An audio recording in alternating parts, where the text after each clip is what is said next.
audio engineer here at Market Hall. Since we're here on our first paranormal investigation, this is Patricia Thorne.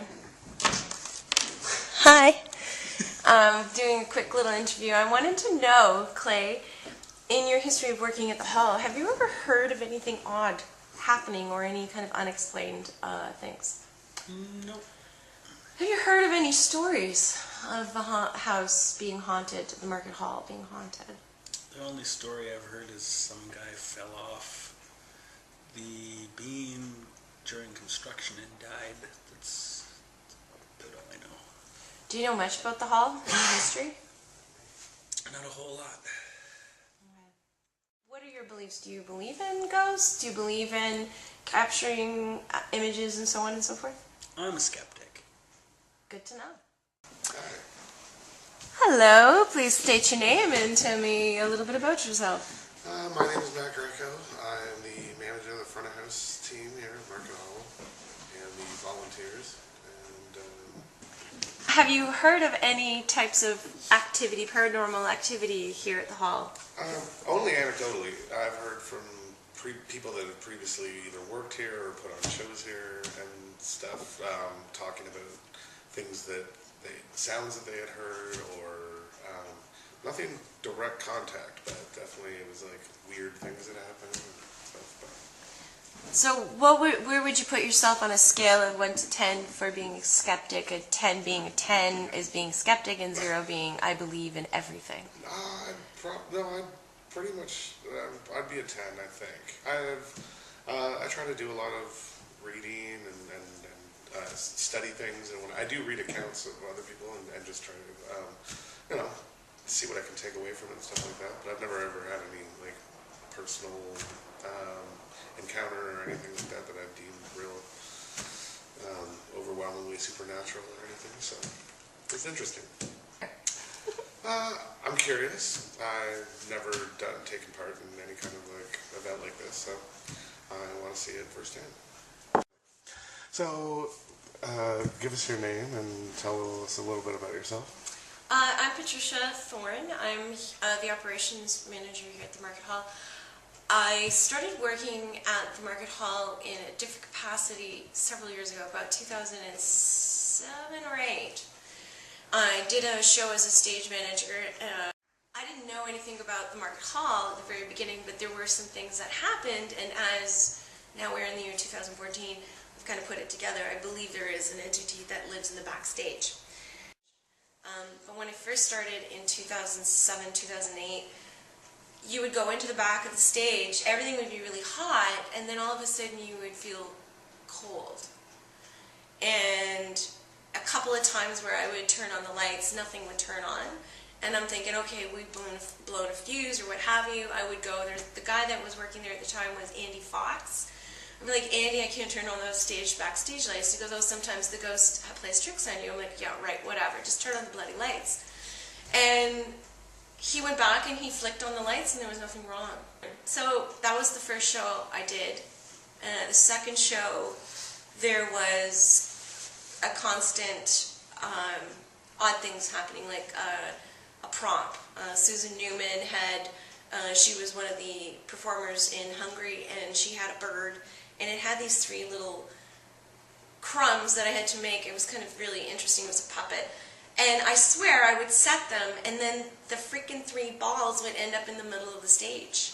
And sometimes things piled in a very odd way, because again, when you're a stage manager, you have to kind of, the actor would want this, and then you'd set something like this so that they'd be able to pick it up in the right way. And it would be completely piled up straight, and I would get angry at the actors, and of course they were like, there's no way. So I've had those kind of incidences, and that was kind of, for me, the tipping point. So there you go. This desk here, where I'm sitting, is my original spot after the renovations, and so I'll talk about this side of the hall. This is really interesting to me. Is, as you can see above, well, we'll pan it eventually, there is no beam directly above us, just sort of in the middle, which is the center of, I guess, the actual roof. Now, I've had to be here until like many hours after being box office or assisting with front of house or events, and I was here by myself, and I would hear walking above me, and they would stop, and it would sound like somebody would turn and then walk again. And I thought that was very odd. And then sometimes I would hear a cough, which was also very disturbing because, being in an open office, you think that, it could be somebody in the opposite side of the building and you can kind of hear it. But yeah, it was very strange. And so why do you want to be a part of this tonight? Well, I also was kind of piqued. There was a professional company that came in, or a group. When we moved the market hall out, I was the last person that had to hand over the keys to the paranormal guys at that night, and I was so fascinated to hear that just their preliminary walkthrough with the previous general manager, they were getting readings, and it was in the areas that were the backstage, which is now currently under the new renovations, right? And then when I gave the keys over, I touched base with them a couple months later, once the renovations had begun, and they had said that they captured a couple of voices and a couple of images and orbs. So I'm kind of now curious to know what the renovations have done to this poor soul in this space, because he might like it better, or she might like it better, or not. So anyways. If you were to use a scale, 1 to 10, on your skepticism scale, from between 1, you're a big believer in everything, or 10, you don't believe in really anything, and full-born skeptic, where would you put yourself? I would say I'm pretty much like a 3, a full-blown believer in that element. I mean, I'm not 100% until I see some proof, right. But I do believe energy isn't something that you just stops physically. It keeps continuing on. So, and again, I think it's my belief system that we are in a physical world, but these beings or these entities are not, and somehow they're colliding with us. So again, I believe that we share space and time and energy all somehow in a way. So I feel like we've kind of swirled it up, and I would really, like, for me, there's always that, sure, it could really happen, but for skeptics, I would think it would be really silly for me not to think that there isn't that possibility, so I might as well go all the way, or closer to it. That's fair. Yeah. Great.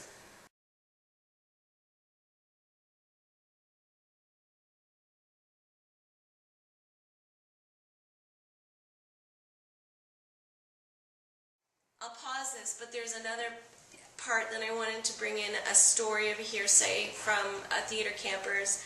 It was from the Finland family. Andrew Finland was one of the original creative camp directors. It's been like 12 years they've been doing it. His sons have also grown up with being a part of the camp, but also teaching camps now. And they have this one item that there's no way you can put a battery in it and it will light up. And apparently, when I showed them the actual character, which we've got, I asked them to bring it back, knowing we were going to do this, to see if we can get the guys back, or the entity. But it's like a little piece of toy.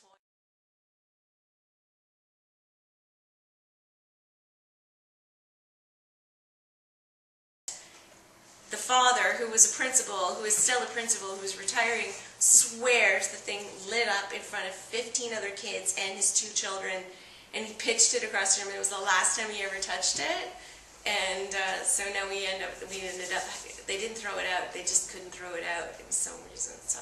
That's great. Yeah, so there's a lot of, I'd say a lot of really good concrete stories. Mm-hmm. Yeah. All right, should I? Yeah.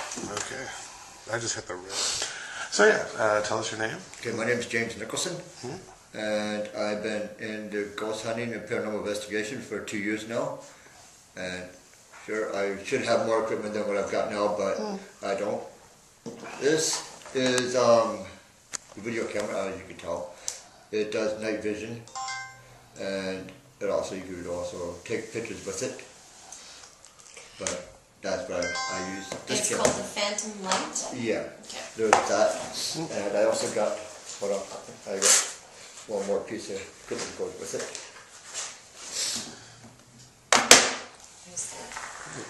And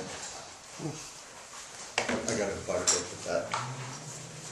And this here is a very, this this is to capture just photos and Still, orbs? yeah. Orbs and Still stuff? pictures. I can also, like if this one here didn't work, like this video camera, this also runs as a video camera too. Okay. And so I could do still or I could do video with the digital camera. And the K2 meter is if there's any energy around, this K2 meter will pick up and the lights will light up different colors. So it's a neat little gadget to mess around with. And the voice recorder is just basically for catching voices, sounds, And this is something that will be captured after you'll take the recordings and then listen to it at a different level so you can actually hear if there's any requests. Exactly. They call them EVPs? Yeah, EVP. Okay. Excellent. Thank you very much. No problem. So this is the toy that was apparently not possessed but was energized at some point in 2006. It was about 2 to 3 years before the actual renovations. It would have been on this side of the building. It was apparently witnessed by 15 students, an adult who was a principal at the time here, but he's now in Ajax, and then 2 former creative camp directors now. Basically, this had been broken in the beginning. It lit up. It actually turned on. It was a Merlin kind of thing. And they asked the thing a question, and it turned on, or it made a noise. And they pitched it, and the arm, when it hit the wall, it didn't shatter. This piece broke off. So Matt Finlan, he was gracious enough. He knew over the summertime we were discussing this with you, having this happen. So he brought it back to the hall, and it's been here since. Okay. So it's kind of cool. But I thought maybe in the backstage or in the lobby area we could use this to see if it was interesting to it. It doesn't work whatsoever, but apparently it did. So I guess that's the next step is turn off all cell phones and everything like that. Okay. I don't even have one on. That's good with this here, video camera. Yep. It also catches sound on it too. So What does it do? So it catches sound because it's got a built-in speaker. great. So hopefully we catch something tonight.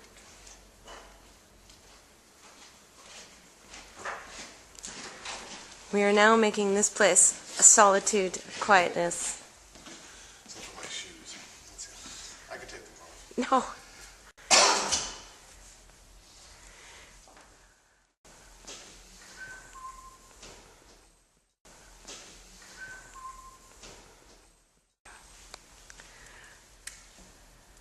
Let's come on down. Now, would it make any sense to do a sweep in the seats, or? Okay, so orientation-wise, as you can sort of see, if we needed to explain where these are the beams that were strung across, of course the lights are killing it.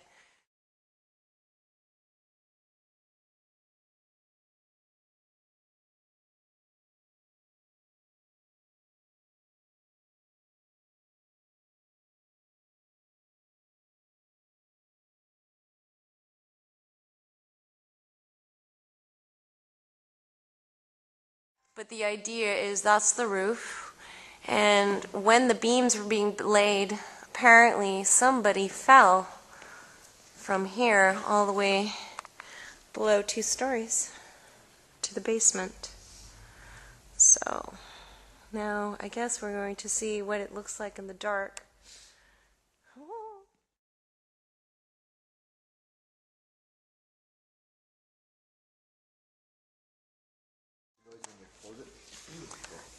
So what was weird? What are you talking about? What was Well, weird? I turned off the touch screen when I left the booth, and then it was on. Like that, I saw it flicker on, and when we were originally, I unplugged everything up there. That's wicked. Let's see if the ghost can actually turn that back on, eh? Okay. All right. Oh, there's a switch up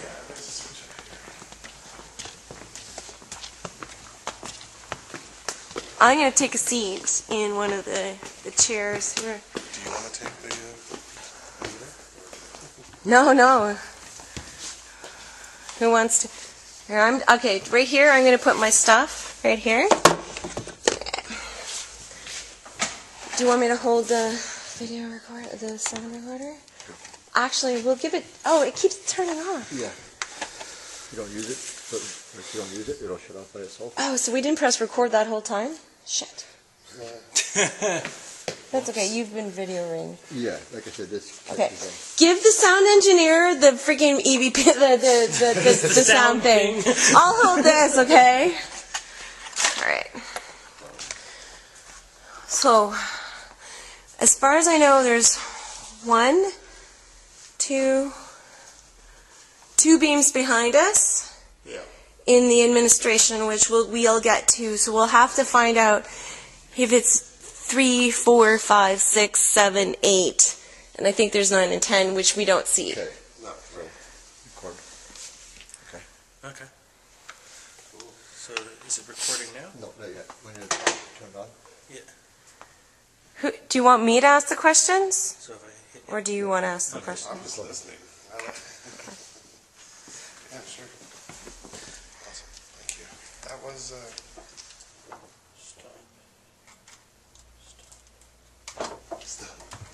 Oh yeah, buddy. Look at that guy. He's going crazy. It's because I turned the light on in the light log. You're here with us, aren't you? Is this where you fell?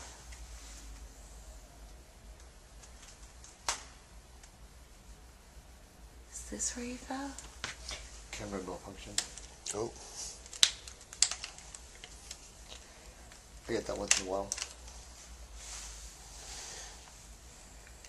Yeah, figure out a sound system, no problem. Figure out this little digital recorder. do you get it? I can't get it to start recording. It's like spinning like it's playing something, but if I try to stop it, it doesn't stop. Why don't you come in here and look at the beam, Matt? Well, as soon as you move away from here, it's cold. And it's...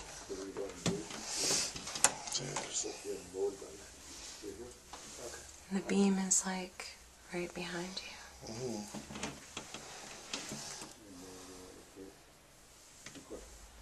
Oh yeah.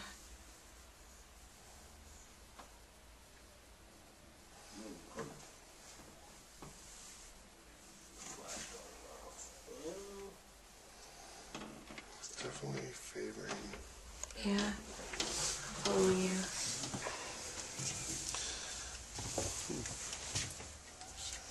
Oh no, it went nuts first. Oh no, it's over here.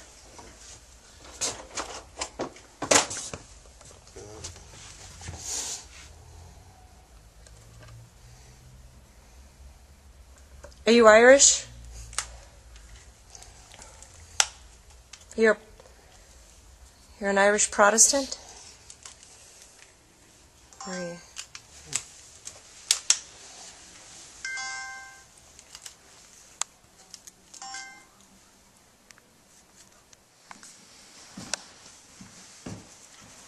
Okay, so we're gonna get everybody to stop moving so that we can see if we can hear that person walking across.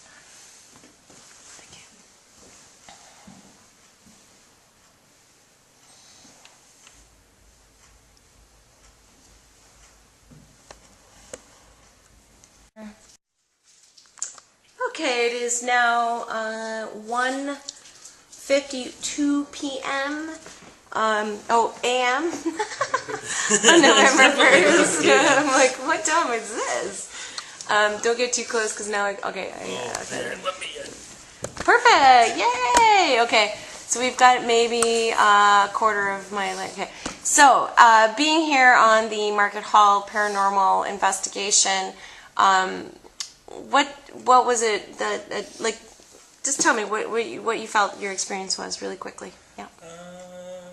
It was kind of interesting. We found a few areas where I guess the K2 meter was going off pretty dramatically.